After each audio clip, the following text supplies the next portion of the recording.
According to your Andromedan sources, there are 22 races originally colonized the Earth, the first race being the Reptilians from Alfa Draconis. What was the nature of their colony? Well, they're Hyperborean. Basically, they're explorers. And they're also genetic engineers. They would just colonize. They would take samples. They would hang a flag and say, this belongs to us, just like we did with the moon. But we weren't the first ones there. Exactly what we've done. They were explorers. And they would just go to a place, they would see what was there, they would explore it, if there were minerals that they needed, if there were other life forms, organisms, whatever it was that they needed, they took, and then when it was done, they had enough, they moved on, and just kept exploring and expanding their realm of exploration or territory. And you said they were dumped here. Originally they were. They were dumped in Alfa Draconis. Nobody knows exactly where they came from, and my understanding is that even in their ancient history, they don't know exactly where they came from. But they were left in Alfa Draconis because that particular system offered them the highest probability of survival. And from there, they were able to create craft, space travel. I mean, they're magnificent in what they did, and they're to be commended for what they did. But the fact that they need to control and dominate and manipulate to the degree, sorry, I have a problem with that. And so does half of the other of the galaxy. That's just the way they are. They're the biggest bully. Nobody can beat them up or wipe them out, so therefore they have no motivation to change. So that's the space they hold. And, the Andromedans actually consider them the ultimate warriors.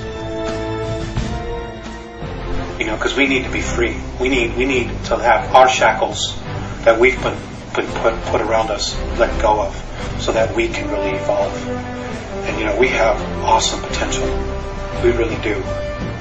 We have been, as a race, we have been through so much here. We have so much experiences, and because of our emotions, which is really our strength, which really sets us apart from all the other races out there, even the other human races, we have tremendous capabilities to create things. And, but we need to get clear of what's real and what isn't. We also need to get really clear about being able to create our own future, to create our own reality, and not have somebody say, well, that doesn't work for me, so you're going to have to do this. Play God and ruler over us. Andromedans tell you that the Alfa Draconis are here now. Where? There are 1,833 of them that have been living underground between 100 and 200 miles beneath the surface. They've been here, some of them have been here a long, long time. They have lifespans that are thousands of years. They're carnivorous. They are not friendly to mankind, at least the ones that are here. Are you saying carnivorous, they eat humans? Yes. And they won't eat a dead human. It has to be alive at the time of the killing. Their preference is children. And we've been told, you shouldn't talk about that. There are other people say, well, you better not talk about the reptilians. Well, bull. Why not? According to the Andromedans, they're responsible for 31,712 children disappearing in the last 25 years from the United States. These children were food. And I'm supposed to just shut up and not say anything about it because people don't want to hear it? That's tough. That's tough. Westchester County, in the last 5 years, 3,000 children in Westchester County, New York, have vanished without a trace. Where are they going? Why are we allowing this to happen? And why should people want to stay in denial about it? Now, how are they able to do this? How are they able to do it? How are they able to come up out of this from underground and do it, or do they have? There are tunneling systems everywhere. They're being helped by the Greys, and also there are groups within the higher echelon that are actually helping them acquire this. So human beings are abducting the kids and giving them to the Greys who in turn give them to the Alfa Draconis. That's right. That's part of the deal. They won't come up as long as we feed them down there. You understand? It's about human beings selling themselves out. The echelon attitude here, the needs of the few outweigh the needs of humanity. And sorry, that just isn't right. Aside from the carnivorous aspect to the Alfa Draconis, why else are they dangerous to humanity? Because they don't like us. And what are they willing to do with humanity? Eat us. Physical characteristics of the Alpha Draconis, what do they look like? They're ugly. I mean, they think we're ugly too. You know, and I guess it's all a matter of perspective and belief system. In my belief system, and I'm only taking responsibility for me, they're ugly. They're anywhere from 7 to 22 feet tall. They can weigh up to 1,800 pounds. They're reptilian. The longer, the ones that have stubby tails, if you see one that has no tail, he's of the warrior class, or the worker class. The longer the tail, the higher their rank. When you see one with long tails, with winged appendages, he's considered royalty. Whenever you see one, you ought to just run like him. You shouldn't approach it. You shouldn't provoke it. Just get the hell out of its way. Just get out of its way. Just run. It is not something where man-to-man combat you're going to be able to deal with, because they apparently have the strength of 12, 15 men. They're incredibly quick. They're incredibly psychic. They know what you're going to do before you do it. And you know, if they get here en masse, we got real problems. Real problems.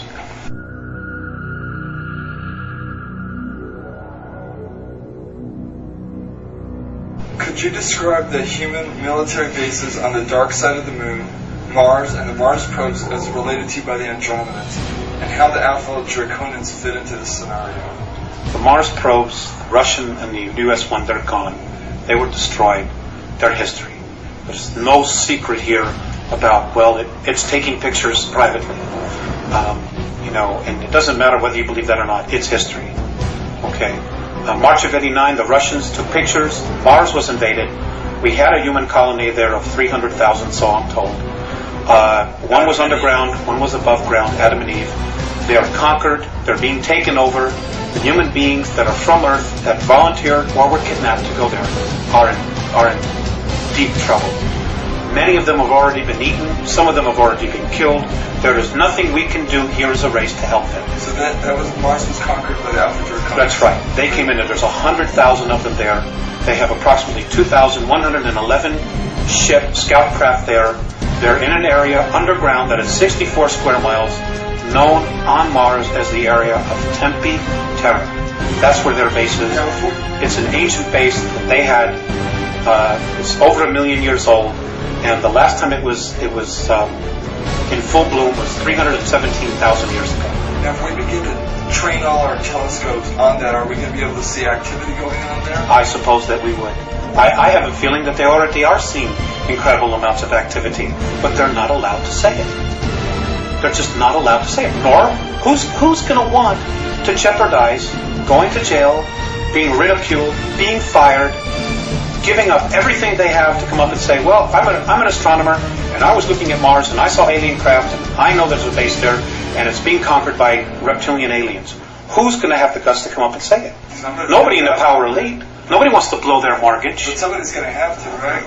Well, yes. But eventually, it's going to be too late by the time they do it. Is that what you're thinking? Yes. And that's exactly what the Andromedanos are thinking. You see, you know, there are people probably saying, well, God, why don't they just come down and save us?